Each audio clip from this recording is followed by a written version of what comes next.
Well, welcome back to the shop. This thing here is the stand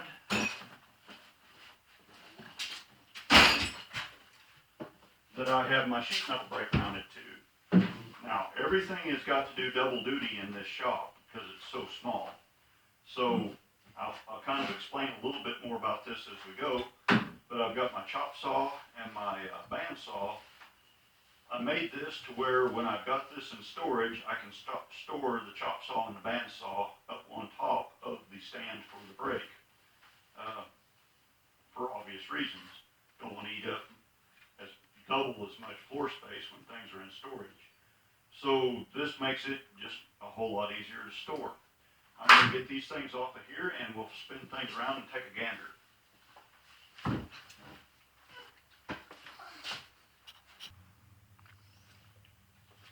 Okay, we're looking at the back side of this thing still. Can't remember what the ship weight on about 300 pounds is what the shipping weight of this brake is. So on this stand, it would be very tippy. So what I've done here, there's a 2x4 about here, and there's double 2x4s that run this way, like so. And then of course this is all, framed in, boxed up, everything's glued and screwed. But there's also 2x4s that run like so,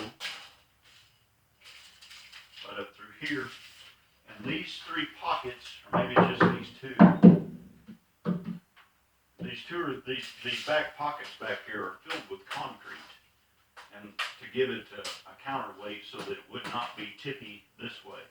You've seen my 5-year-old helper squirrel there.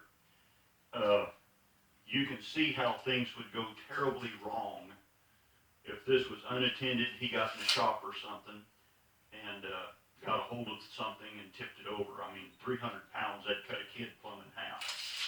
So anyway, there's that. This table is 54 inches long this way.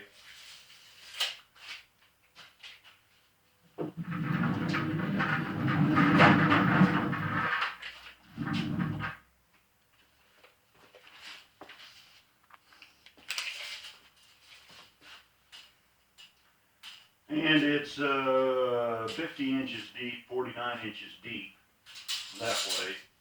And this is all framed out of wood. I was going to make it out of steel, but I was lazy, and this is a lot cheaper and faster. I cut it down to 1x angle iron and some 2x angle iron, and made me some little holders to catch some little troughs here. And this is to catch the oil when I oil these fulcrums and pivots and everything. This just catches the oil and keeps it from running all over everything and soaking into the wood and making a mess there. If I had made this out of steel, this wouldn't have been such an issue. It would have just run out on the floor and that'd been the end of it. I just had a mess on the floor. But that does help kind of keep so much of the oil from running all over everything. Good, buddy.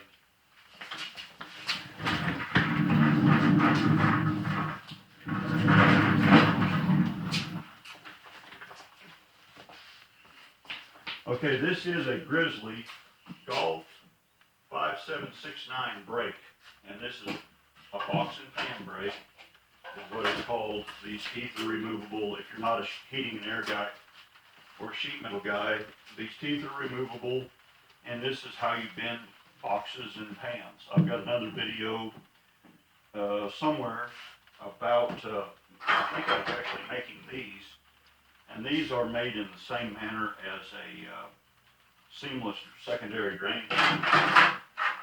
But there's video on those. I'll try to link it at the end. 20? On the subject of squirrel proofing, I do have this, usually keep this in the middle here. And by doing that, that keeps these handles back just a little bit so that they're not poking out and getting caught on things when I've got this in storage.